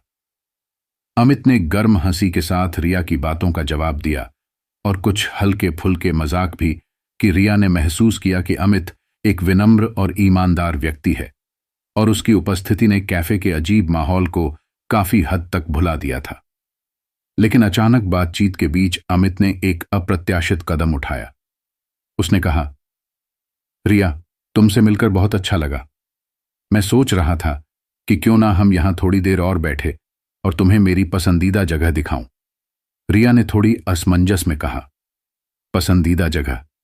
क्या तुम बताना चाहोगे कि वह कहां है? अमित ने मुस्कुराते हुए कहा, हां बिल्कुल, लेकिन इसके लिए हमें कैफे के एक छोटे से हिस्से में जाना होगा। चलो मैं तुम्हें वहां दिखाता हूं। रिया ने सोचा कि यह एक साथ हो सकता है, और उसने अमित की बात मानने का निर्णय लिया। दोनों ने कैफे के अंदर एक पुराने हिस्से की ओर बढ़ना शुरू किया, जो पहले से ही रिया को थोड़ा अजीब लग रहा था। अमित ने एक पुरानी सी सीढ़ी की ओर इशारा किया और कहा, हमारे पास एक छिपा हुआ कोना है जो बहुत खास है। अमित के साथ चलते हुए रिया ने महसूस किया कि कैफे का अंदरूनी हिस्सा और भी पुराना और अजीब हो गया था। दीवारों पर कीचड़ और पुरानी घास की गंध थी, और हर कदम पर उसकी आंखों को एक अजीब सी छाया महसूस हो रही थी। जैसे ही वे सीढ़ियों पर चढ़े, एक गहरी और ठंडी हवा ने उनका स्वागत किया। अमित ने एक खींची हुई मुस्कान के साथ रिया की ओर देखा और कहा, बस थोड़ा और आगे, यहां पहुंचने पर तुम्हें सच में एक अच्छा अनुभव होगा। रिया ने थोड़ी असहजता महसूस की, लेकिन उसने अपने डर को छुपाते हुए अमित के साथ चलना जारी रखा। उन्होंने एक दरवाजा खोला जो अंदर की ओर खुलता था। दरवाजा खुलते ही रिया की आंखों के सामने एक अजीब दृश्य था। वहां एक पुराना और धुंधला कमरा था, जिसमें एक अजीब सी छाया और धुंध का माहौल था। अमित ने धीरे धीरे कमरे का दरवाजा खोलते हुए कहा, यह है मेरा पसंदीदा कोना, यहां मैं बहुत समय बिताता हूं। जैसे ही रिया ने अंदर कदम रखा, उसका दिल तेजी से धड़कने लगा। कमरे के अंदर हर जगह पुराने वस्त्र, पुरानी किताब और एक अजीब से उपकरण बिखरे हुए थे। दीवारों पर अजीब प्रकार के चित्र और प्रतीक बने हुए थे, और हवा में एक ठंडी और असामान्य सी गंध फैली हुई थी। अमित ने कमरे के कोने में खड़ा होकर कहा, यह जगह मेरे लिए बहुत खास है। यहां मैं अक्सर अपने विचारों को एकत्र करता हूं। लेकिन तभी अमित ने एक अजीब और भयावह तरीके से अपनी उपस्थिति बदल दी। उसकी आकृति अचानक बदल गई और उसने एक डरावनी और भयानक रूप धारण कर लिया। रिया ने देखा कि अमित की शारीरिक आकृति, जो पहले आकर्षक और आत्मविश्वास लग रही थी, अब एक डरावनी और असामान्य आकृति में बदल चुकी थी। उसकी त्वचा सफेद और पारदर्शी थी, और उसकी आंखें चमक रही थीं, जो अंधेरे में चमकती हुई लग रही थीं। रिया ने भय और आश्चर्य से भरी आंखों के साथ अमित की ओर देखा। उसकी समझ में नहीं आ रहा था कि यह सब कैसे हुआ। वह कांपते हुए और डर के मारे बेताब होते हुए कहा, तुम कौन हो? यह सब क्या हो रहा है? अमित ने एक अजीब हंसी के साथ जवाब दिया, रिया, तुम्हारे लिए यह सच स्वीकार करना कठिन होगा, लेकिन मैं वही हूं जो तुमने सोचा नहीं था। मैंने तुम्हें अपनी असली पहचान छुपाने के लिए इन तस्वीरों का उपयोग किया। रिया की आंखें और भी बड़ी हो गईं और उसने एक कदम पीछे हटते हुए कहा, तुमने मेरे साथ झूठ बोला। तुम कौन हो और क्यों ऐसा कर रहे हो? अमित ने अपनी भयानक आकृति को स्पष्ट करते हुए कहा, मैं एक ऐसा व्यक्ति हूं जो अपनी असली पहचान छुपाना चाहता था। यह मेरा तरीका है कि मैं लोगों को अपनी तरफ आकर्षित कर सकूं और फिर उनकी असली पहचान का पता लगा सकूं। यह सब मेरी एक बड़ी योजना का हिस्सा है। रिया ने डर के मारे बेताब होते हुए कहा, तुम्हारी योजना क्या है? मुझे बताओ, तुम मुझसे क्या चाहते हो? अमित ने धीरे धीरे और ठंडी आवाज में कहा, मैं चाहता हूं कि तुम मेरी योजना का हिस्सा बनो। तुमने मेरे साथ बातचीत की और अब मैं चाहता हूं कि तुम मेरे साथ जुड़। तुम मेरी योजना का हिस्सा बनोगी, या तुम्हें भी वैसे ही बंधक बना लिया जाएगा जैसा मैंने दूसरों को किया है। रिया की आंखें आंसुओं से भर गईं और उसने अपनी पूरी ताकत लगाते हुए कहा, मैं तुम्हारी योजना का हिस्सा नहीं बन सकती।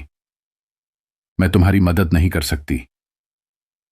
अमित ने अपनी भयानक हंसी के साथ कहा, तुम्हारी बातों से मुझे कोई फर्क नहीं पड़ता।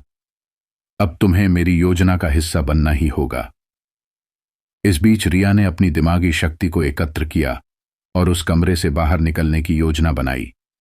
उसने अपने पास पड़े एक पुराने उपकरण को उठाया और अमित के ऊपर फेंक दिया, जिससे वह कुछ समय के लिए चौंका और रिया को मौका मिला। रिया ने तेजी से कमरे से बाहर निकलते हुए सीढ़ियों से नीचे भागने की कोशिश की।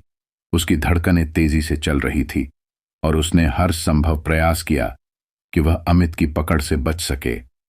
उसने कैफे के बाहर जाकर अपनी कार में बैठने का प्रयास किया और गाड़ी स्टार्ट की। रिया ने तेजी से गाड़ी को कैफे के बाहर से निकालते हुए और सड़कों पर भागने की कोशिश की। उसके दिल की धड़कनें अब भी तेजी से चल रही थी और उसके दिमाग में केवल एक ही विचार था कि वह अमित के जाल से बाहर निकल सके। गाड़ी को सुरक्षित स्थान पर पहुंचाकर रिया ने तुरंत पुलिस को फोन किया। पुलिस ने त्वरित कार्रवाई करते हुए कैफे की ओर रवाना किया और अमित की खोज शुरू की। रिया ने राहत की सांस ली जब पुलिस ने कैफे की जांच की और अमित को गिरफ्तार किया। यह जानकर उसे थोड़ा सुकून मिला कि अब वह सुरक्षित थी।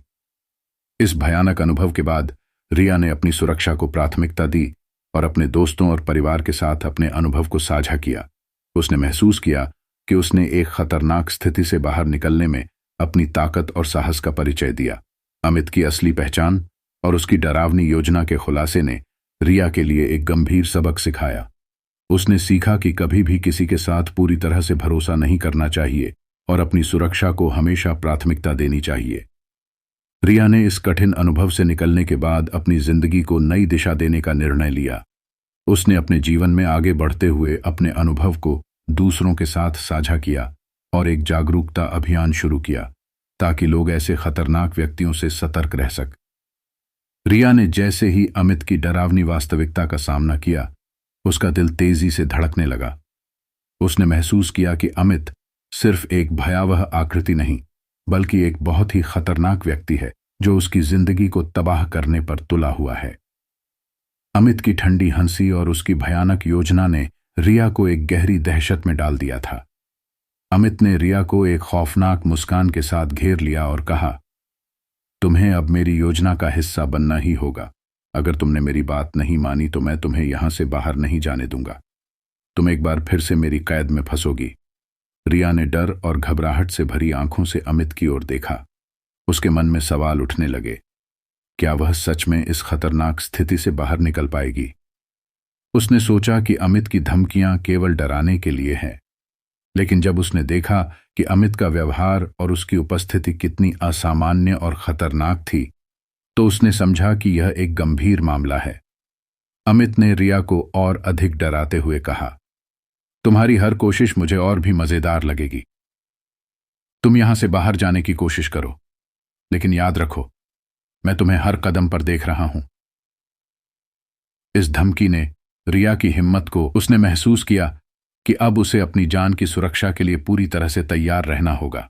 अमित की धमकियां और उसकी भयानक उपस्थिति ने उसे एक नई जद्दोजहद में डाल दिया था, जिसमें उसे न केवल अपनी सुरक्षा सुनिश्चित करनी थी, बल्कि अमित के जाल से बाहर भी निकलना। रिया ने अमित की धमकियों को एक गंभीर चेतावनी के रूप में लिया और उसने तुरंत अपनी स्थिति की गंभीरता को समझा। उसने सोचा, केवल भय और घबराहट के साथ वह इस स्थिति से बाहर नहीं निकल सकती। उसे एक ठोस योजना बनानी होगी जो उसे अमित की पकड़ से बाहर निकाल सके। रिया ने कमरे की चारों ओर निगाह दौड़ाई और ध्यान से सोचा कि कौन कौन सी चीजें उसे अपनी योजना में मदद कर सकती हैं। कमरे में एक पुराना लकड़ी का अलमारी था जो ढंका हुआ था और उसके पुरानी चाबी लगी हुई थी। रिया ने महसूस किया कि यह चाबी शायद किसी महत्वपूर्ण चीज को खोल सकती है। उसने उस चाबी को छुपा लिया और देखा कि क्या वह किसी उपयोगी वस्तु को खोज सकती है। उसने कमरे की अन्य चीजों की जांच की और एक पुरानी किताब पाई जिसमें कुछ अजीब और असामान्य प्रतीक बने हुए थे। उसने किताब को ध्यान से पढ़ा और देखा कि इसमें कुछ सुरंगों और गुप्त रास्तों का वर्णन था। रिया ने तुरंत समझा कि यह सुरंगें और रास्ते शायद उसे कमरे से बाहर निकलने का मौका दे सकते हैं। रिया ने सोचा कि अगर वह इन सुरंगों का उपयोग कर सकती है तो शायद वह अमित की पकड़ से बाहर निकलने में सफल हो सकती है। उसने कमरे में एक योजना बनाई और सोचा कि सबसे पहले उसे इन सुरंगों और गुप्त रास्तों को खोजने की कोशिश करनी चाहिए। रिया ने अपनी योजना के अनुसार कमरे में छिपे हुए सुरंगों और रास्तों की खोज शुरू की। उसने किताब में दिए गए संकेतों को ध्यान में रखते हुए अलमारी की जांच की और उसके अंदर एक छुपा हुआ पैनल पाया। उसने पैनल को धीरे धीरे खोला और देखा कि इसके पीछे एक सुरंग थी जो कमरे के नीचे की ओर जाती। उसने धीरे धीरे सुरंग में प्रवेश किया और देखा कि सुरंग अंधेरी और संकीर्ण थी, लेकिन यह उसे अमित की पकड़ से बाहर निकालने की उम्मीद देती थी। उसने मन ही मन यह तय किया कि उसे जल्द से इस सुरंग से बाहर निकलना होगा और खुद को सुरक्षित करना होगा। जैसे ही रिया सुरंग में आगे बढ़ी, उसने देखा कि सुरंग में कई बाधाएं और चुनौतियां थीं। सुरंग में जगह जगह पर अंधेरे कोनों और बाधाओं ने उसकी राह को कठिन बना दिया था। उसने धीरे धीरे और सतर्कता के साथ सुरंग में आगे बढ़ना शुरू किया। अचानक सुरंग के अंदर एक स्थान पर उसने महसूस किया कि सुरंग में पानी भर गया। पानी की गहराई बढ़ती जा रही थी और उसे अपने रास्ते पर ध्यान केंद्रित करना मुश्किल हो रहा। रिया ने सोचा कि उसे जल्दी से सुरंग के एक सुरक्षित स्थान पर पहुंचने की कोशिश करनी चाहिए, वरना पानी उसके रास्ते को पूरी तरह से बंद कर देगा। रिया ने पानी के अंदर से बाहर निकलने की पूरी कोशिश की और देखा कि पानी की ऊंचाई धीरे धीरे घट रही थी। उसने सतर्कता से और तेजी से सुरंग को पार किया और एक छोटे से प्रकाश के स्रोत को देखा जो उसे उम्मीद की किरण प्रदान कर रहा था। जब वह अंततः सुरंग से बाहर आई तो उसने देखा कि वह एक पुराने और सुनसान घर के पिछवाड़े में थी। वह घर एक घने जंगल के बीच स्थित था और वहां से बाहर निकलने का कोई स्पष्ट रास्ता नहीं था। लेकिन रिया को यह महसूस हुआ कि उसने अमित की पकड़ से बाहर निकलने में महत्वपूर्ण कदम उठाया है। उसने तत्काल अपने फोन को चेक किया और देखा कि उसकी बैटरी लगभग खत्म हो रही थी। उसने सोचा कि उसे जल्द से जल्द मदद की जरूरत है। उसने आसपास की स्थिति का आकलन किया और एक दिशा तय की जो उसे सबसे निकटतम गांव या शहर की ओर ले जा सके। रिया ने तेजी से उस दिशा में चलना शुरू किया और रास्ते में आने वाली बाधाओं को पार करते हुए उसने देखा कि अंधेरा बढ़ता जा रहा। उसे सतर्क रहना पड़ा और हर कदम पर सावधानी बरतनी पड़ी। जंगल की गहराई और अंधेरे ने उसकी राह को और कठिन बना दिया। अंततः रिया ने एक छोटे से गांव का संकेत देखा और उसने राहत की सांस ली। उसने गांव की ओर बढ़ते हुए अपने फोन का उपयोग करके पुलिस को कॉल किया और अपनी स्थिति के बारे में जानकारी दी।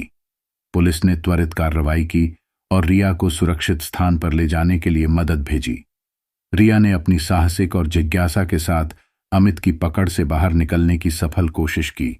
उसके संघर्ष और भागने के प्रयास ने उसे एक नई दिशा और सुरक्षा का रास्ता प्रदान किया। पुलिस ने उसे बचाया और उसे एक सुरक्षित स्थान पर पहुंचाया। इस भयानक अनुभव के बाद रिया ने अपनी जिंदगी को एक नई दिशा देने का निर्णय लिया। उसने अपने अनुभवों को साझा किया और दूसरों को सतर्क रहने के लिए प्रेरित किया। उसकी साहसिक और संघर्ष ने उसे एक नई ऊर्जा और आत्मविश्वास प्रदान किया और उसने अपने जीवन को नए सिरे से जीने की ठानी। अमित की असली पहचान और उसकी योजना का सामना करने के बाद रिया ने अपने जीवन को फिर से संजोया और एक नई शुरुआत की।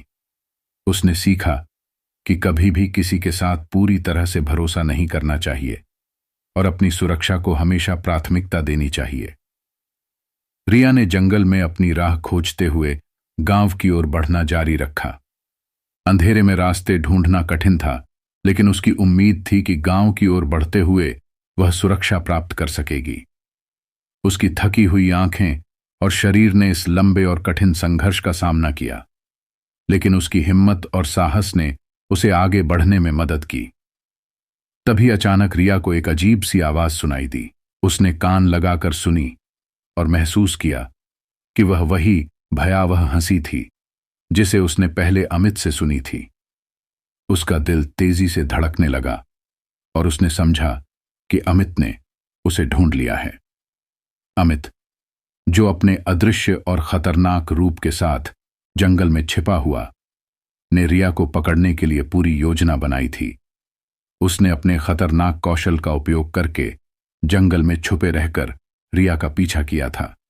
जैसे ही रिया ने अमित की उपस्थिति का आभास किया, उसने समझा कि उसे अपनी सारी ताकत और बुद्धिमत्ता का उपयोग करना होगा।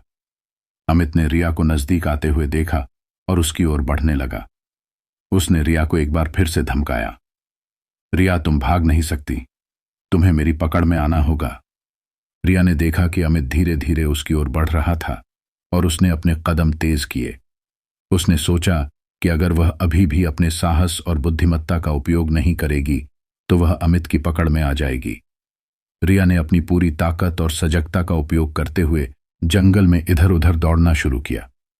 उसने महसूस किया कि अमित की मौजूदगी उसके ठीक पीछे थी और उसे अब एक ठोस योजना बनानी होगी।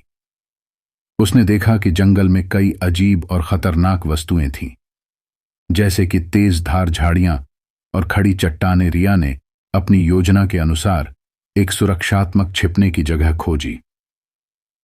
उसने घने झाड़े के नीचे छिपकर अपने आसपास की स्थिति का आकलन किया।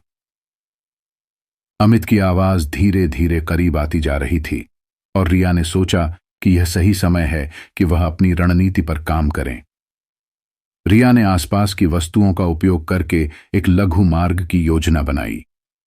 उसने जंगल की शाखाओं और पत्थरों का उपयोग करके एक अस्थायी बाधा बनाई जो अमित को उसकी ओर बढ़ने से रोकेगी। उसने एक मार्ग को ब्लॉक करने के लिए कुछ चट्टानों को इकट्ठा किया और एक छोटे से छुपे हुए रास्ते की ओर बढ़ी। अमित ने रिया की चालाकी को भांपते हुए और उसकी योजना को समझते हुए उसकी ओर बढ़ना शुरू किया, लेकिन रिया ने अपनी बुद्धिमत्ता का उपयोग करते हुए अमित के लिए एक और बाधा तैयार की। उसने कुछ गहरे गड्ढों को ढक दिया और अमित को एक खतरनाक स्थिति में डाल दिया। अमित ने रिया की योजना के प्रभाव को महसूस किया और उसकी पकड़ से बाहर निकलने की कोशिश की। उसने अपनी तेज तर्रार चाल को बढ़ाया और रिया के पीछे तेजी से दौड़ा। रिया ने देखा कि अमित की उपस्थिति लगातार नजदीक हो रही थी और उसने सोचा कि उसे अब कुछ और साहसिक कदम उठाने होंगे। रिया ने एक छोटी सी चट्टान पर चढ़ने का प्रयास किया जिससे वह अमित की निगाहों से छुप सके। उसने वहां से दूर की ओर देखा और पाया कि एक पुराना पुल है जो जंगल को पार करता है। उसने सोचा कि यह पुल उसे अमित से सुरक्षित स्थान पर ले जा सकता है। जैसे ही रिया ने पुल की ओर बढ़ने का प्रयास किया, उसने देखा कि पुल पुराना और कमजोर था, लेकिन उसे इसका उपयोग करने का एकमात्र विकल्प दिख रहा। उसने चुपचाप पुल पर चलने का निर्णय लिया और अपनी गति को तेज किया। अमित ने रिया के पुल पर जाने की कोशिश को देखा और तेजी से उसकी ओर बढ़। रिया ने अपनी पूरी ताकत लगाते हुए पुल को पार किया और दूसरी ओर पहुंचने की कोशिश की, लेकिन जैसे ही वह पुल के बीच में पहुंची, अमित ने उसे रोकने के लिए एक और धमकी दी। अमित ने आवाज दी, रिया तुम कहीं भी भाग नहीं सकती, तुम्हें मेरे सामने आना ही होगा। रिया ने पुल के दूसरे छोर पर पहुंचने के बाद वहां से नीचे उतरने की कोशिश की, लेकिन अमित की उपस्थिति अब उसकी ओर बढ़ रही थी। रिया ने देखा कि अमित अब उसके बहुत करीब और उसे एक अंतिम प्रयास करने की जरूरत थी। अमित ने पुल को पार करते हुए और रिया के पास पहुंचते हुए कहा, तुम्हारी चालाकी और बुद्धिमत्ता की तारीफ करनी होगी, लेकिन अब तुम्हारे पास कोई रास्ता नहीं है। रिया ने पूरी ताकत और साहस के साथ एक आखिरी कोशिश की। उसने पुल के एक हिस्से को हटा दिया और अमित के रास्ते में एक और बाधा बनाई। इस दौरान उसने अपनी गति को तेज किया और एक सुरक्षित स्थान की ओर भागने लगी। रिया ने अपने साहस और बुद्धिमत्ता का उपयोग करते हुए अमित की पकड़ से बचने की पूरी कोशिश की। उसने हर चुनौती का सामना किया और अपनी योजना के अनुसार कदम उठाए। हालांकि अमित ने उसे एक बार फिर से खतरनाक स्थिति में डालने की कोशिश की, लेकिन रिया की दृढ़ता और हिम्मत ने उसे एक नई राह खोजने में मदद की। अंततः रिया ने अपने संघर्ष और प्रयासों से अमित की पकड़ से बाहर निकलने में सफलता प्राप्त की। उसने महसूस किया कि उसकी बुद्धिमत्ता, साहस और स्थिरता ने उसे इस कठिन स्थिति से बाहर निकाला। रिया की संघर्ष की यह चरम स्थिति एक महत्वपूर्ण सबक का प्रतीक थी। उसके साहस, बुद्धिमत्ता और निरंतर प्रयास ने उसे अपने लक्ष्य को प्राप्त करने में मदद की। उसने इस कठिन अनुभव से सीखते हुए अपने जीवन को एक नई दिशा दी और भविष्य के लिए तैयार होने का संकल्प लिया। अमित की अंतिम कोशिशों के बावजूद रिया ने अपने साहस और बुद्धिमत्ता का उपयोग करते हुए उसकी पकड़ से बाहर निकलने में सफलता प्राप्त की। पुल के पार जाकर रिया ने एक सुरक्षित स्थान पर पहुंचने की पूरी कोशिश की और उसकी जान को खतरे में डालने वाले अमित की पकड़ से वह पूरी तरह से मुक्त हो गई।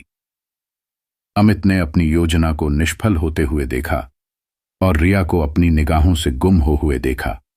उसकी खतरनाक उपस्थिति और धमकियां अब केवल यादों में बदल गई थीं। पुलिस ने अमित को पकड़ने के लिए त्वरित कार्रवाई की और उसे जंगल में एक छिपे हुए स्थान से गिरफ्तार कर लिया। अमित की गिरफ्तारी ने रिया के लिए एक राहत की सांस दी और उसकी सुरक्षा सुनिश्चित की। अमित की हार ने यह साबित किया कि साहस और बुद्धिमत्ता के बल पर किसी भी कठिनाई का सामना किया जा सकता है। रिया ने अपनी पूरी ताकत और सजगता का उपयोग करके अमित के जाल को तोड़ दिया और अपनी जान की सुरक्षा की। पुलिस की मदद से अमित की गिरफ्तारी ने उसे और अन्य लोगों को सुरक्षा प्रदान की। अमित की गिरफ्तारी के बाद रिया को सुरक्षित स्थान पर ले जाया गया। पुलिस ने उसकी सुरक्षा सुनिश्चित की और उसके स्वास्थ्य की पूरी देखभाल की। रिया ने इस कठिन अनुभव से बाहर निकलने के बाद एक नई शुरुआत की और अपने जीवन को सामान्य स्थिति में लौटाने का प्रयास किया। रिया ने अपनी सुरक्षा और मानसिक स्थिति को पुनः स्थापित करने के लिए एक समय की जरूरत महसूस की। उसने अपने परिवार और दोस्तों के साथ समय बिताया और उन्हें अपनी कहानी बताई। इसके साथ ही उसने अपने अनुभव को साझा करते हुए अन्य लोगों को सतर्क रहने की सलाह दी और जागरूकता फैलाने का निर्णय लिया। रिया ने अपनी मानसिक स्थिति को सुधारने के लिए काउंसलिंग और थेरेपी का सहारा लिया। यह प्रक्रिया ने उसे अपने अनुभव को स्वीकार करने और उससे बाहर निकलने में मदद की। उसने महसूस किया कि यह अनुभव उसके जीवन का एक महत्वपूर्ण हिस्सा था, जिसने उसे साहस और आत्मविश्वास प्रदान किया।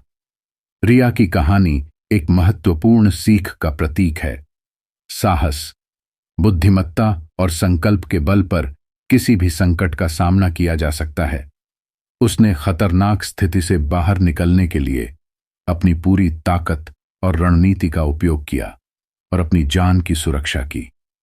अमित की हार और गिरफ्तारी ने रिया को सुरक्षा और राहत प्रदान की। उसने अपने जीवन को नए सिरे से जीने का निर्णय लिया और इस कठिन अनुभव को एक सबक के रूप में स्वीकार किया। रिया ने अपनी जीवन यात्रा को आगे बढ़ाने के लिए नई ऊर्जा और आत्मविश्वास के साथ कदम बढ़ाए।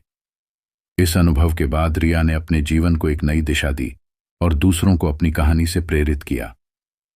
उसने यह समझा कि कभी भी किसी पर पूरी तरह से भरोसा नहीं करना चाहिए और अपनी सुरक्षा को हमेशा प्राथमिकता देनी चाहिए।